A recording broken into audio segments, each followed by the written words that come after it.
We all know that Mike Tyson has been an amazing boxer with skillful knockout techniques that make him the beast of boxing. He is called Iron Mike for a good reason.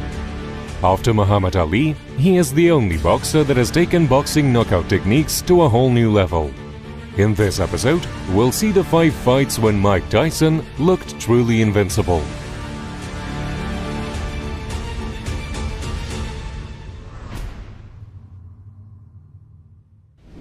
July 1986. Mike Tyson vs. Marvis Frazier.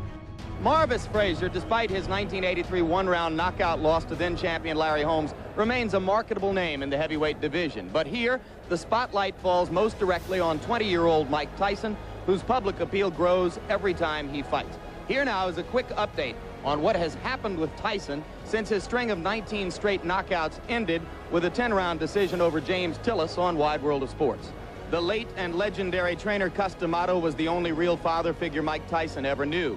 Marvis Frazier's father, ever present in his life, is one of the most famous names in heavyweight boxing. What can I say? They're great fighters, but they're also theatrical. You know what I mean? And that's great when people look at fighters who have the reputation of being like, their stereotype as being just straight ahead, you know, just fighting and that's all. And these guys, you see guys like this, flamboyant and everything, and it catches your fancy, you know what I mean? But with me, it's not my nature to be a friendly guy. You have a father training you, there's that tense emotion that you're always trying to do best for your father. But then on the other hand, you know, you always have that encouragement to keep you going when times seem kind of hard for you. Joe keeps a watchful eye on his son, as his father did for him back in Beaufort, South Carolina. It's a special responsibility. That's a broad word, man. What you said, father. It's like, you know, there's a lot of daddies in the world today. This fight is notable for being the quickest knockout victory of Tyson's professional career, lasting only 30 seconds.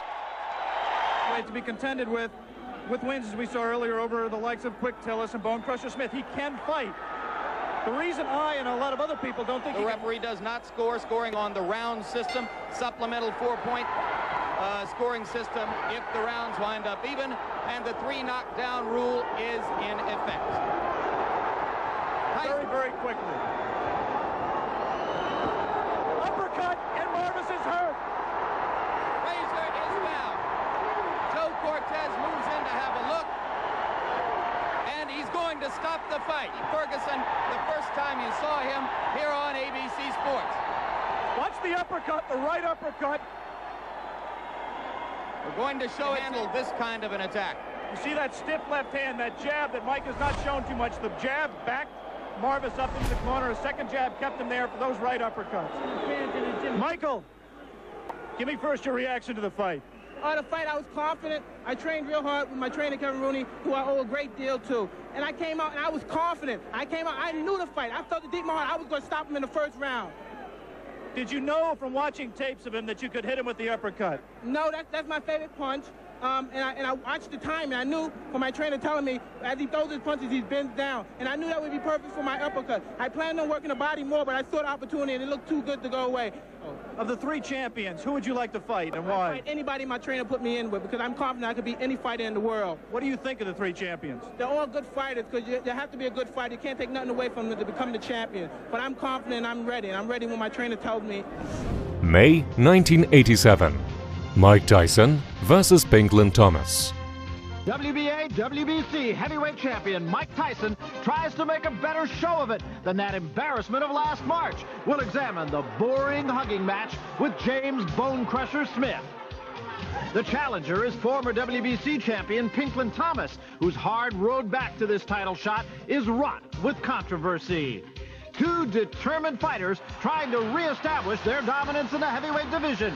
A 20-year-old freight train meets a 29-year-old former champion given his last chance for glory. I'd rather be knocked out than go to a fight like that, have to hold and, you know, show people that show them that your emotions, that you're frightened and intimidated. And I want to perform because the last fight, the Tyson and Bone Crusher fought was a waltz. And I don't plan to do the waltz. Anybody that takes the Bone Crusher Smith fight seriously and looks at it and say, well, this is Mike Tyson at his best, and this is the fighter that I expect to fight when I fight Mike Tyson, they're going to be in for a lot of trouble. I think that Tyson's so used to going in and racking guys on the chin and knocking them cold and walking away. I think Smith just proved a point that, you know, the kid is not invincible. I'm always there to fight. I'm always there to give the people their money's worth. He holds both the belts. So I respect him. I have to respect him because he's a champion. But the night of the fight, after the bell ring, I have no respect for him at all. Let's talk about second things first. And the second thing, the fight between Mike Tyson and Pinklin Thomas. And perhaps the biggest question about the fight, which Pinklin Thomas will show up? The one that beat Tim Witherspoon for the title impressively, or the one who's been unimpressive in his last 4 starts? Well, Barry, believe it or not, I expect to see the real Pinklin Thomas. I think Thomas's biggest handicap is the fact that his consistency as far as his attitude and his concentration in the ring. In the past, he's always concentrated on other things outside the ring. Tonight, against Mike Tyson, I'm expecting he's going to concentrate and use the jab. Thomas was the number 1 in WBC and the number 3 in WBA ratings. New York, and as he put it, I got my head chopped off by Kevin Rooney, his trainer. So we'll see if he learned anything, and we'll see what he brings to this dance. And you see that he has no robe. Okay, Tyson, Thomas, you're going to box for 12 rounds. You know the rules of boxing. Avoid using any kinds of foul. Don't throw any punches during the break. Is that understood? Seconds come out fighting. Real self-preservation. Tyson is a 2-beat fighter. What he means by that is he comes in, he feigns left, he feigns right. There's a big left hand. And one of those punches is going to land. The left hook there. The jab go. Well, I stated earlier, the key to this punch for Pinklin Thomas, it breaks your rhythm. The jab breaks the rhythm. Another big left hand. Thomas is hurt. Left hand. Rarely do you see Tyson throw only. There's the uppercut.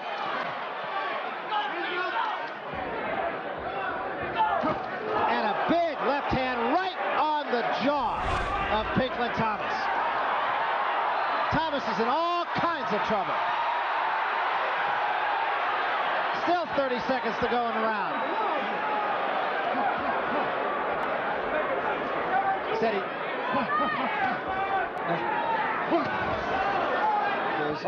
Second only to that of Sonny Liston. Pace. He needs to pick his pace up a little bit, like he did just then. Mike Tyson's a rhythm here, and I think really starting to confuse Mike Tyson a little bit, right? He scored with that uppercut. Pinklin Thomas, no question at you. It's like he has such strong music that the other guy dances to win is do it your way. There was a big uppercut by Tyson. And the way he's doing his way. And a left hand, and that staggered Thomas. And a right hand behind it. Thomas in trouble again. And now Tyson moves in for the kill. 2 uppercuts and a left hand. Thomas trying to hold on. Serious trouble, and down he goes. It's over. It is over. Thomas did not make it by the count of 10. The winner by a TKO and still WBC, WBA heavyweight champion of the world, Iron Mike Tyson. And let's go up to Larry Merchant now, who is with the winner, Mike Tyson. Larry? Good fight, man. Good fight. Thank you. Good fight. Great fight also. It's my pleasure to give you a shot at the title. You deserve it. Answer this question, bro. Let me start again. It looked like it was much tougher than it was supposed to be up until the end. Of course, but you know, I saw him something in previous fights he would get tired, and I said if I knock him out early when he's tired, he won't have no defense, and it'll be spectacular. And I knew he would get tired somewhere around the 7th round, because I saw in the last 2 fights he was gasping for a little air. Well, I was impressed with the fact that Mike Tyson all of a sudden went back to what got him there. You know, power, relentless pressure, and not letting up. I think sometimes Mike, well, in the past, have become too cautious. But his biggest factor is staying aggressive and being tenacious. May 1986. Mike Tyson versus Mitch Green. Ray, the legend of Mike Tyson The man might have just become a little bit more mortal. He went 10 rounds with James Quick Tillis. What's the pressure like on him? You went through pretty much the same thing. I tell you, Bert, I would prefer to fight an opponent than to deal with the pressure. It's really tough because, see, the fans, high expectations when to celebrate a fight like a Mike Tyson. It's every day because everyone critiques you in a different way. It happened to me when I first turned professional. Everyone expected me to be champion. I did become champion. For Mike Tyson, I'm impressed with the fact he's only 19 years old and very composed. Well, if he doesn't pose a real threat to Tyson, he definitely poses a challenge. He's definitely the toughest character that Tyson has been put in with yet. And by that I mean just a tough guy off the street. How tough? Well, he asked to fight Mike Tyson. The last time we had that, Trevor Berbick asked to fight Pinklin Thomas. We thought he was crazy, and he went on to pull up a 7-1 upset. Well, Ray, you were talking to him about that. Mike Tyson pressured Green throughout the whole match, delivered some smashing blows to the head and body, and won a unanimous decision at Madison Square Garden. The experience for Tyson, or whether it exposed a weakness, he's always going to have to fight to overcome. They said, both of them said, that he didn't double up. He just was a little bit lazy, especially in the later rounds. So we'll see what he does about that against Mitch Green. Well, Mike Tyson told me the fact he was somewhat a little reluctant to go full steam because he was going 10 rounds. I had that same experience when I fought my first 10 round in Baltimore.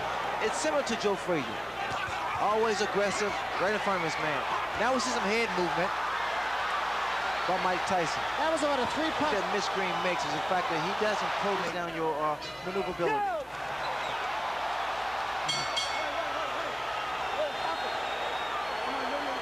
To really frustrate a fighter. Good left. Mike Tyson. Tyson's arms are shorter, so he's able to throw quicker shots. There's the left hook I was talking about.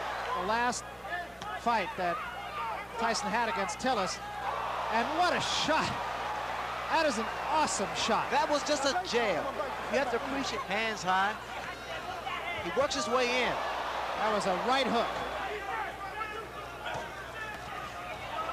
Can be learned in talking to some of the people he fought. Look at here. Just laughing at him.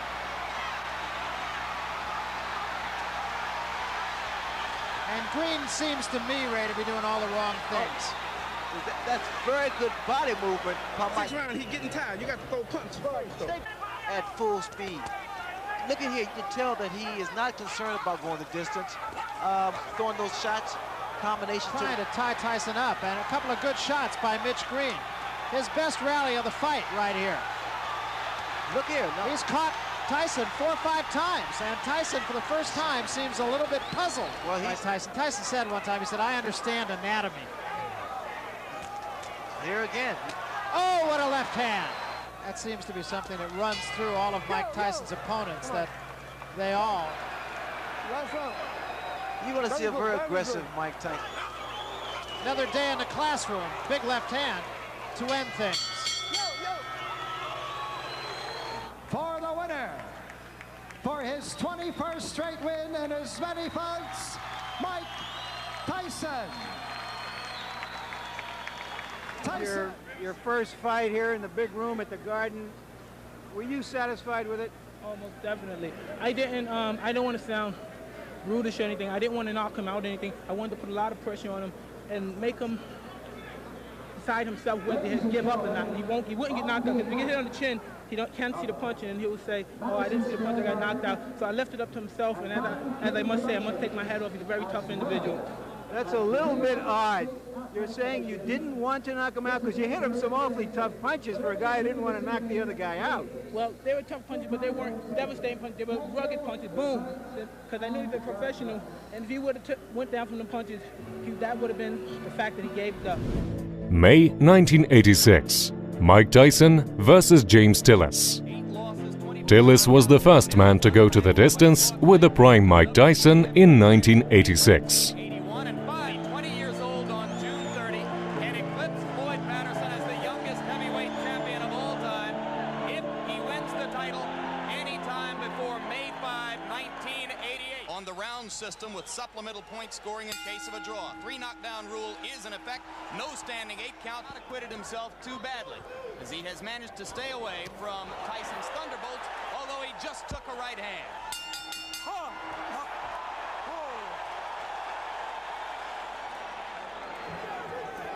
Most people in boxing, if they're looking for a way to beat Mike Tyson, believe it will be done by a fighter till he's knocked down 2 of them.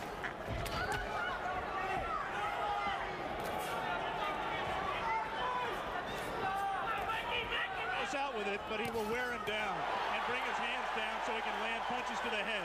He got through the guard around the face, and there's a right hand as Tyson continues to land and round 2 ends. He is keeping his distance. He's trying to learn how to box with James. Remember against Jesse Ferguson, that look at the hand speed by Tyson. This is an important learning experience for Mike Tyson. He's going to have to be able to handle a quick Tillis to get to the top even. He is right now. Tillis is making the mistake of trying to trade with Mike. Hooks missed slightly for Tyson. Look at how low he gets to duck under those punches. Was distracted before he got punched. Again, he lunges in and gets caught. The left hand drops Tillis onto the seat of his pants as round 4 is coming to a close. I'm not so sure that his left is... I don't think that was a punch. The knockdown punch was Eric gave a half-hearted effort at that combination we talked about, the right to the body and the right uppercut, but he didn't land it. Did land punch. There are 2 ways of looking at what Mike is doing. Where they called him Dark Gable. There's a right hand by Tyson. And the uppercut ahead. Tillis landed a left. Didn't seem to faze Tyson at all. We will stay here between rounds, as it is Tillis who tries to flurry at the end of rounds. His previous 19 fights, and he doesn't appear at this point to be going all out to satisfy them. It will be interesting to see how Mike reacts to this. Closing with a flurry. The bell is going to sound.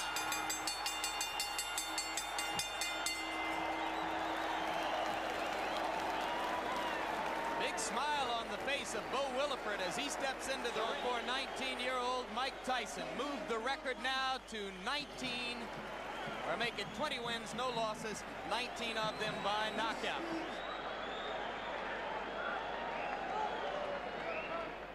Mike, your reaction to your performance?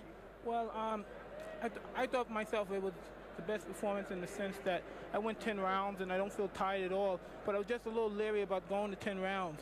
Even though I was sure I could go, but I just was a bit leery about going there. And now that I know I can go to 10 rounds, I fought a guy that people don't understand was up for this fight. To the best of his life, he was in the greatest shape of his life, and he was prepared to fight.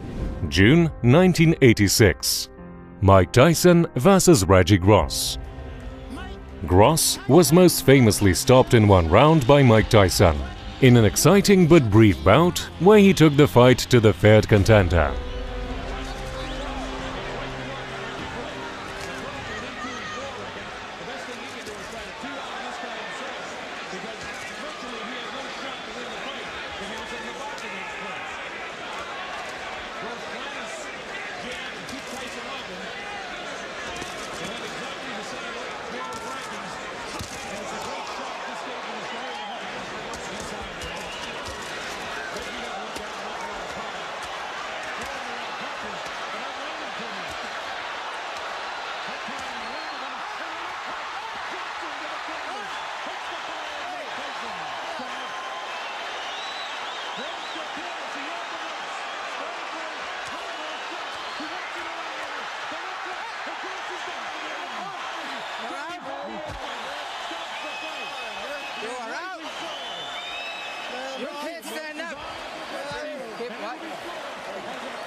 You see Gross landing some punches there. And see how wild he is?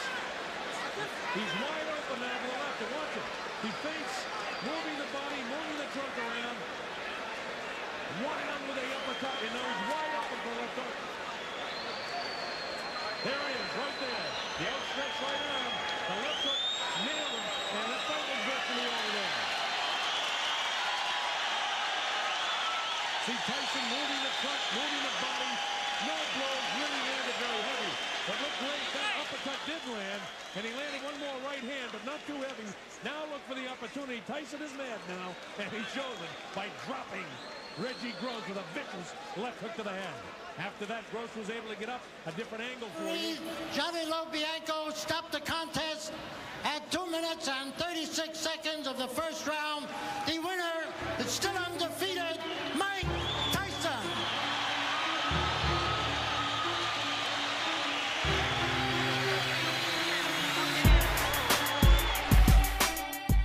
Thanks for watching this video until the end. If you liked it, give it a thumbs up. Subscribe to the channel and watch the new episodes about the legends of the past.